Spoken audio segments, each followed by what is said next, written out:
Hello dear students and welcome back to our channel Commerce 99, and here I am again with the remaining part of the chapter supply analysis. Previously we had managed to cover with the law of supply along with its assumptions. Now its exceptions part was left that we will be doing today, right? So we have exceptions to the law of supply, मतलब ऐसे conditions जहाँ पर law of supply आपका operate नहीं होता है या use नहीं होता है, those conditions are called as exceptions. So following are the exceptions to the law of supply. The first and the foremost exception to the law of supply is supply of labor. This particular topic you get for 4 marks as well. Short answer में आता है आपको 4 marks के लिए. It seems like do you agree में भी आता है, like the supply curve of labor bends backward whether you are agree or not. तो उसके लिए भी आपको इसको प्रिपेयर करना है. 4 marks आंसर के लिए भी आप इसको प्रिपेयर कर सकते हो. ठीक है. So now let's see what is labor supply. Labor supply means it is the total number of hours, यानी कितना घंटा लेबर अपना देता है that workers to work at a given wage rate, whatever may be the prevailing wage rate, उस पर अगर worker काम कर रहा है, अपना नंबर ऑफ आवर्स दे रहा है, तो that is called as number of hours देने को कहते हैं labour supply. What it is? Number of hours, कितने घंटे लेबर काम कर रहा है, उसको कहते हैं लेबर सप्लाई. ठीक है. It is represented graphically by a supply curve. इसको हम वापस सप्लाई कर्व की मदद से दिखा सकते हैं. तो इन केस ऑफ लेबर, अब ये कैसे दिखाएगा? तो in case of labour as the wage rate rises, जब उसका वेज बढ़ता है तो सप्लाई ऑफ लेबर यानी hours of work would increase. Obvious है. ठीक है. अगर आपको तनख्वाह ज़्यादा बढ़कर मिल रही है तो आपको ज़्यादा घंटे काम भी करना पड़ेगा. So supply curve slopes upward, इसीलिए सप्लाई कर्व हमारा बढ़ता है शुरू में. Initially supply curve of labour slopes upward. Then supply of labour और आवर्स ऑफ वर्क फॉल्स. एक ऐसा पॉइंट आता है जब लेबर ज़्यादा काम ना करके आराम करना चाहता है, तो सप्लाई ऑफ लेबर या hours of work falls with a further rise in the wage rate and supply curve of labour bends backward. तो ये वेरीफाई हो गया that you are agreed that labour supply या supply curve of labour bends backward. ठीक है. Now let's see what makes this supply curve to bends backward. This is because the worker would prefer leisure to work. आराम करना चाहेगा after receiving higher amount of wages. जैसे उसका wage rate बढ़ जाता है तो वो अपना लेबर सप्लाई कम कर देता है क्योंकि उसको जो है थोड़े आराम की ज़रूरत है. So thus after a certain point when wage rate rises, the supply of labor tends to fall. Okay. So it can be explained with the help of a schedule and a backward bending supply curve. Okay, it can be explained with the help of schedule and a backward bending supply curve of labor. So you can see it's a labor supply schedule given in front of you. यहाँ पर 3 columns हैं. एक wage rate per hour, hours of work per day and total amount of wages. तो 1 घंटे के लिए उन्हें 100 rupees मिल रहे हैं. अगर लेबर को 100 रुपीज़ पर आवर मिल रहा है और वो अपना 5 घंटा दिन का दे रहा है, तो 100 × 5 मतलब उसको टोटल वेज कितना मिल रहा है? 500 रुपीज़. फिर आप देखेंगे कि उसका वेज रेट जो है पर आवर बढ़ गया, यानी अब वो 1 घंटे के लिए पहले 100 रुपये कमा रहा था, अब वो कमा रहा है 200 रुपीज़. तो उसका hours of work per day also increases, यानी 700 हो जाएगा. सॉरी 7 रुपीज़ 7 आवर्स हो जाएगा. I am so sorry. Per day he has to work for 7 hours.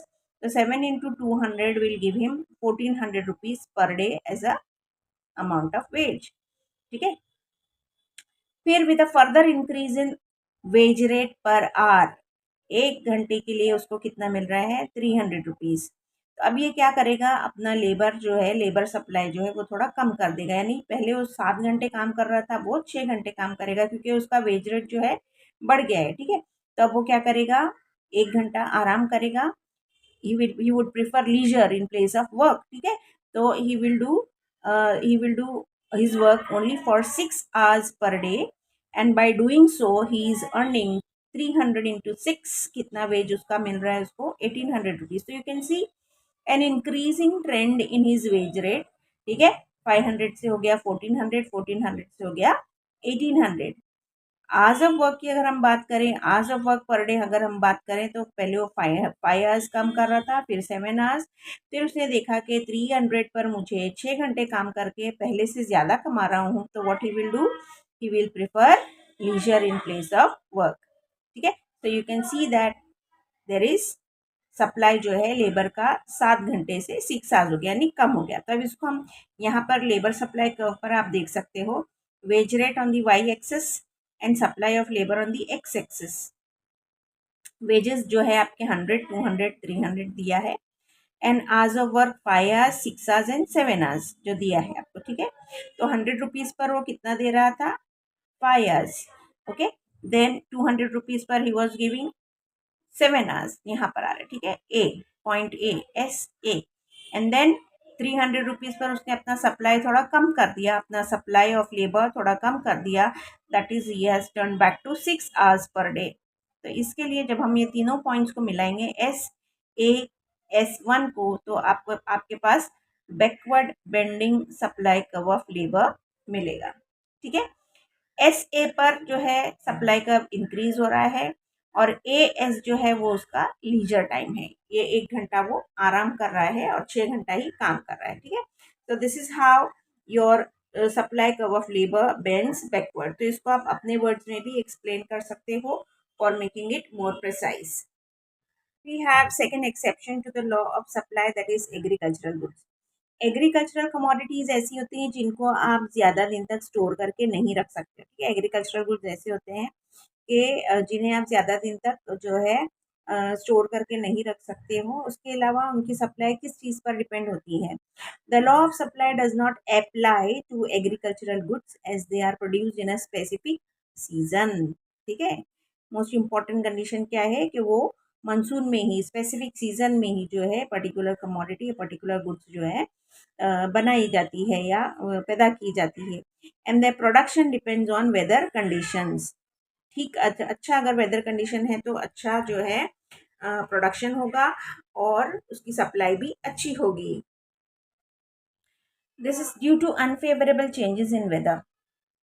If the agricultural production is low, their supply cannot be increased even at a higher price. So it all depends on weather conditions, changes in weather. अच्छा weather होगा, favourable weather होगा तो supply ज़्यादा होगी।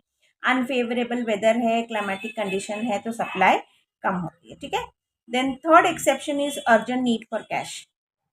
If the seller is in urgent need for hard cash, he may sell his product at which he may even be below the market price, ठीक है। अगर seller बहुत ज़्यादा उसको ज़रूरत है हार्ड कैश की, पैसों की, तो वो मार्केट में जो दाम प्रिवेलिंग है उससे कम दाम में भी अपने प्रोडक्ट्स को बेच सकता है, बेच देता है, बिकॉज उसको ज़रूरत है पैसों की, तो anyhow he will sell it out into the market. Another exception is with respect to perishable goods. जैसे मैंने आपको कहा कि एग्रीकल्चरल प्रोडक्ट्स जो एग्रीकल्चरल कमोडिटीज़, एग्रीकल्चरल गुड्स जो हैं वो हम उनको ज़्यादा दिन तक नहीं रख सकते। उनके अलावा भी ऐसे कमोडिटीज़ हैं, ऐसे गुड्स हैं जिसको हम ज़्यादा दिन तक स्टोर करके नहीं रख सकते। तो let's see them. In case of perishable goods, the supplier would offer to sell more quantities at lower prices to avoid losses, ठीक है। तभी हम वेजिटेबल्स की ही अगर बात करें, यहाँ पर एग्जांपल आपको दिया हुआ है वेजिटेबल्स एंड एग्स एक्सेट्रा। तो वेजिटेबल्स की ही अगर हम बात करें, जो सुबह में आपको एक जो है धनिया अगर आप ले रहे हो, लाइक, या फिर कोई लीफी वेजिटेबल आप ले रहे हो, तो that they will give you at 30 rupees, okay. And then by the time day gets ended, evening आती है, शाम, 2 दिन भर धूप में खड़े रहते हैं, राइट। फिर शाम होते होते वही वेजिटेबल बहुत मतलब लूज हो जाता है, उसकी फ्रेशनेस जो है, उसकी क्रिस्पीनेस जो है वो ख़राब हो जाती है। तो उसको दूसरे दिन स्टॉक करने से बेटर है कि आज उसको कम दाम में दे करके निकाल दो। तो दैट्स वाई पेरिशेबल गुड्स को जो है जो भी एंड ऑफ अ डे कितने भी कम दाम में हो सकता है उसको निकाल देते हैं, बेच देते हैं, बिकॉज सेकेंड डे उसको कोई खरीदेगा नहीं। Then the fifth exception is the rare goods. ऐसे एंटीक गुड्स, ऐसी एंटीक चीज़ें जो आपको कभी कभार साल में एक बार, 2 साल में एक बार दिखाई देती है या मिलती है, तो उनको जो भी दाम में लोग मांगते हैं उसी में उसको बेच दिया जाता है। The supply of rare goods can not be increase, ना तो हम उसको बढ़ा सकते हैं और ना ही उसको कम कर सकते हैं अकॉर्डिंग टू इट्स डिमांड, ठीक है। तो what ever may be the price the consumer is offering two by it, आपको उसको दे देना है। बिकॉज अगर आप उसको बोलोगे कि मैं नेक्स्ट टाइम ये चीज़ ला करके, सपोज एंटीक पेंटिंग, एक एंटीक जो है कोई स्कल्पचर है, कोई मूर्ति है, तो उस ऐसी चीज़ें जो आपको बहुत रेयरली मिलती हैं, और अगर कंज्यूमर जो उसको जो प्राइस है, कम दाम ज़्यादा दाम जो भी है उस पर मांग रहा है, तो seller has to sell it out, because he can not promise him कि मैं आपको इसका दूसरा पीस ला करके दूंगा, बिकॉज जो भी है वो उनके सामने है और उसी को उतने दाम में उसको बेचना है, ठीक है। तो ना उसकी डिमांड हम बढ़ा सकते हैं और ना उसको सप्लाई उसकी ना बढ़ा सकते हैं ना उसको कम कर सकते हैं according to its demand. Even if the price rises supply remains unchanged. और सपोज कि ऐसा पता चला कि ये जो एंटीक चीज़ें हैं इसका प्राइस बढ़ गया है, लेकिन फ़ायदा क्या होगा, बिकॉज वो सप्लाई में अवेलेबल है ही नहीं, ठीक है, वो चीज़ मार्केट में अवेलेबल है ही नहीं at that prevailing market price, तो जो भी है it has to get done. For example rare paintings, old coins, antique goods etcetera. So these all were the exceptions to the law of supply. These were only There were only 5 exceptions to the law of supply. अगर आपको direct answer आ रहा है explain the exceptions to the law of supply, तो आपको ये पांचों के पांचों पॉइंट्स आपने लिखने हैं।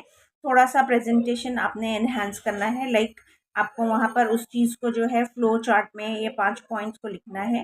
फ्लो चार्ट में बना लो या वेब डायग्राम में बना लो। प्रेजेंटेशन बनाने के बाद में एक एक पॉइंट को आप एक्सप्लेन कर सकते हैं। Next topic that we are going to deal in this chapter is variation in supply. जैसे हमने डिमांड में देखा, यहाँ पर भी आपको वेरिएशन इन सप्लाई मिलेगा देखने के लिए। Variation in supply and changes in supply. Variation जो है it takes place due to a change only in price, ठीक है। Variation in supply takes place due to change only in price, and other factors will remain same. Okay, other factors will remain constant या फिर it will remain same, ठीक है। ये उसका reason है। ये क्या है, रीजन क्यों होता है variation in supply. Variation in supply takes place due to change only in price. यहाँ पर सिर्फ प्राइस में चेंजेस आएंगे और other factors will remain constant. जैसे आपने डिमांड में देखा कि there are 2 types of variations. एक है आपका एक्सपांशन और दूसरा है कॉन्ट्रैक्शन। एक्सपांशन एंड कॉन्ट्रैक्शन, ठीक है। जैसे आपने पहले देखा, there are 2 different diagrams of expansion and contraction in demand. यहाँ पर भी आपको 2 डिफरेंट डायग्राम्स मिलेंगे expansion and contraction in supply के लिए। तो यहाँ भी आपके पास जो है वाई एक्सेस एक्स एक्सेस आप बना रहे हो, ठीक है। Y axis and X axis. वाई पर आप मेजर करोगे प्राइस और एक्स एक्सेस पर आप मेजर करोगे क्वांटिटी सप्लाइड, ठीक है। ये आपको बोल रहा है expansion takes place due to change only in price, तो ठीक है। तो पहले हमारा प्राइस था, this is my supply curve, this I am making like that because supply curve moves upward, तो मैं डायरेक्टली पहले एक सप्लाई कर्व बना दूंगी, ठीक है। और अगर मैं यहाँ पर प्राइस ले रही हूँ ओपी, ओपी से जो लाइन टच होगी सप्लाई को यहाँ आएगी, और जहाँ ये सप्लाई कर्व को टच कर रहा है उसको हम नीचे लेकर के आएंगे, तो यहाँ पर आपका ओक्यू जो है सप्लाई है, ठीक है। Suppose if there is a change in price से फ्रॉम ओपी टू OP1, यहाँ पर प्राइस इतना बढ़ रहा है, तो एक हम डॉटेड लाइन लेंगे जो सप्लाई कर्व को टच कर रही है यहाँ पर, और इसको अगर मैं नीचे लेकर के आऊँ तो मेरा सप्लाई जो हो जाएगा OQ से OQ1, यानी कि बढ़ गया, एक्सपांड हो गया, राइट साइड में आ गया। कहाँ आ गया, राइट साइड में जो है आपका सप्लाई शिफ्ट हो गया। इसके लिए पहले OQ था, अब OQ से कहाँ आ गया, OQ1, पहले इतना था, अब पूरा यहाँ से यहाँ तक आपका सप्लाई है, यानी कि ये बढ़ गया है। ठीक है, तो अगर यहाँ पर जो है 5% चेंज इन प्राइस आ रहा है तो 10% चेंज इन सप्लाई आएगा। So this is your expansion in supply. तो कॉन्ट्रैक्शन विल बी इट्स उल्टा, कंप्लीटली उल्टा। आप वापस से यहाँ पर वाई एक्सेस एक्स एक्सेस बना रहे हो। ठीक है, Y axis and X axis. ठीक है, फिर से मैं यहाँ पर एक सप्लाई कर्व बना रही हूँ विच इज़ मूविंग अपवर्ड। ये हमारा सप्लाई कर्व है, इसके लिए अपवर्ड मूविंग है। यहाँ पर मैं बना रही हूँ OP. At OP my quantity supplied was और इज दिस मच। ठीक है, ये मेरा प्राइस है यहाँ पर, और यहाँ पर है क्वांटिटी सप्लाइड। ठीक है, अब suppose there is a fall in price from OP से ओपी, ओपी से ओपी टू यहाँ पर, और इसको अगर मैं एक्सटेंड करूँ यहाँ तो मेरा सप्लाई आ जाएगा यहाँ पर OQ2। तो there is a fall in supply, contraction in supply. ठीक है, from OQ to OQ1 and you can see supply curve भी जो है मेरा यहाँ पर आ रहा है। यहाँ पहले M पे था, अब बन गया है M पर। ठीक है, सप्लाई मेरा M पर आ रहा है। तो this indicates contraction in supply, contraction in supply, and it gives a leftward shift. Supply curve जो है मेरा लेफ्ट साइड की तरफ जो है थोड़ा, सॉरी, सेम सप्लाई कर्व जो है वो डाउनवर्ड नीचे की तरफ आकर के जो है कम हो रही है सप्लाई। ठीक है, इस चीज को यहाँ पर भी आप देखें, there is an increase from OP to OP1। ठीक है, ये तो मैंने आपको बता दिया। यहाँ पर M से N की तरफ सप्लाई एक्सपांड हो गई। ठीक है, राइट साइड ऊपर की तरफ, upward, not right side, sorry, upward move हो रहा है, इसके लिए इट इज एक्सपांडेड। और कॉन्ट्रैक्शन में क्या हो गया, it has shifted downward, so it has been, supply has been contracted from N to M. Okay, so with this this was your expansion and contraction in supply. Okay, the next thing that we have learned during the demand is the changes in demand, and that is going to be same under supply as well. So here you have changes in supply which takes place due to changes in factors other than price. ठीक है, changes जो हैं supply में आते हैं due to changes in factors other than price, and in this case price remains same. तो जैसे हमने डिमांड में दो डायग्राम्स देखे थे, वेरिएशन में भी आपने दो डायग्राम देखे, अभी यहाँ पर भी आपको दो डायग्राम बनाने हैं increase in supply and decrease in supply के लिए। Let's see now how you can do it. So sorry, पूरी मेरी लाइन टेढ़ी मेढ़ी जा रही है। ठीक है, तो यहाँ हम वाई एक्सिस पर प्राइस लेंगे, एक्स एक्सिस पर quantity supplied, quantity supplied. This is my X axis, this is my origin and this is my price. S S is my original supply curve, it is going upward, S S. ठीक है, यहाँ मेरा price है OP. At OP my supply is over your okay. ठीक है, तो अगर कुछ चेंजेस आ रहे हैं इन वेदर और क्लाइमेटिक कंडीशंस, या फिर टेक्नोलॉजिकल एडवांसमेंट हो रहा है, या कुछ फेवरेबल चेंजेस आ रहे हैं in taxation policies due to government, तो प्रोड्यूसर्स जो हैं अपनी सप्लाई बढ़ा देंगे, तो your supply curve will get shifted towards right side, it will get shifted towards right side, indicating S1 as your new supply curve। और ये जो प्राइस है, प्राइस यहाँ कह रहा है कि प्राइस रिमेन सेम, तो प्राइस सेम है, उसी प्राइस पर सप्लाई बढ़ गई। इसको भी हम डॉटेड लाइन से यहाँ तक ला करके डॉटेड सप्लाई कर्व पर लाएंगे, और इसको जब हम नीचे लेकर के जाएंगे तो आप देखेंगे कि सप्लाई कर्व जो है, वो सप्लाई जो है हमारी OQ से बढ़कर कहाँ आ गई है, OQ से बढ़कर कहाँ आ गई है, Q1 तक। पहले M पर थी, अब आ गई है N पर। ठीक है, तो यहाँ हमारा सप्लाई कर्व जो है शिफ्ट हुआ है towards right side, there is a rightward shift in a supply curve, indicating an increase in supply due to favorable changes in factors other than price. Decrease in supply is going to be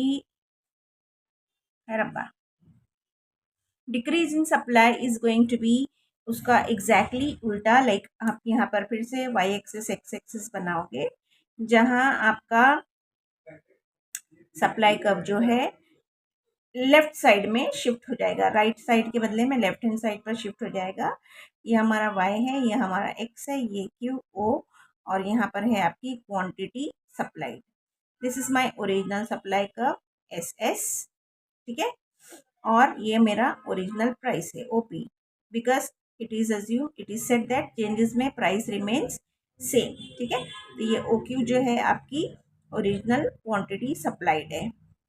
तो अभी कुछ ऐसे factors, ऐसे changes आए हैं in the factors other than price, कि जैसे कि अनफेवरेबल क्लाइमेटिक कंडीशंस है, अनफेवरेबल गवर्नमेंट पॉलिसीज है, टेक्नोलॉजिकल बैकलॉग है, या फिर रॉ मटेरियल्स नहीं है। तो कुछ ऐसे फैक्टर्स हैं जिनकी वजह से प्रोड्यूसर इज नॉट सेटिस्फाइड, तो what he will do, he will reduce his supply, he will reduce his supply, ठीक है। तो यहाँ आपका सप्लाई कर्व जो है it will get shifted towards the left hand side, ठीक है। ये हमारा S1 नया सप्लाई कर्व है which has shifted towards the left hand side of the original one, okay, indicating supply at N। जो आप यहाँ लेकर के आ रहे हो उसको नीचे एक्स एक्सिस पर टच करोगे तो आपकी सप्लाई जो है कम हो गई है, OQ1 से कहाँ गई, OQ2 पर, ठीक है। तो there is a leftward shift from the original supply curve towards the left hand side, indicating a decrease in supply, ठीक है।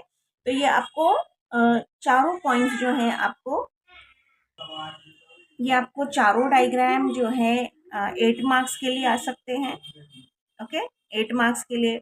Explain variation in supply and changes in supply, या फिर आपको डिस्टिंग्विश के लिए आएगा, distinguish between expansion and contraction, distinguish between increase and decrease, ठीक है।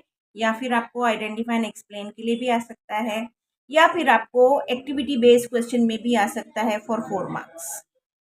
डायग्राम बना होगा, आपको आइडेंटिफाई करना है कि कौन सा जो है या वेरिएशन का डायग्राम है या चेंजेस का डायग्राम है। चेंजेस में आपको 2 सप्लाई कर्व दिखाई देंगे, वेरिएशन में आपको एक ही सप्लाई कर्व दिखाई देगा जिस पर सेम एक्सपेंशन या कॉन्ट्रैक्शन दिखाएगा। और जैसे आपने डिमांड में याद रखना है उसी तरह सप्लाई में भी याद रखना है। चेंजेस में दो कर्व्स बनते हैं, जो इंक्रीज है वो राइट हैंड साइड पर बढ़ता है, और जो डिक्रीज है उसका नया डायग्राम, नया कर्व जो है वो लेफ्ट हैंड साइड पर बनता है। So with this I'm stopping here. I hope so far you must have understood what I have done. So we have managed to complete almost everything. Only small topic is left out. That is different cost concepts are there, which I will manage to finish up in the next week. Very soon you will get to see the last topic of the chapter, that is supply analysis, और वो होगा आपके cost concepts। उसके बाद मैं 5th chapter start करूँगी, और 5वां चैप्टर होने के बाद में आपको कौन सा टॉपिक किसके लिए तैयार करना है that I will guide you. I hope you like this video, you find this video very useful for your studies. Do like, share and subscribe our channel. Thanks for listening. Thank you very much.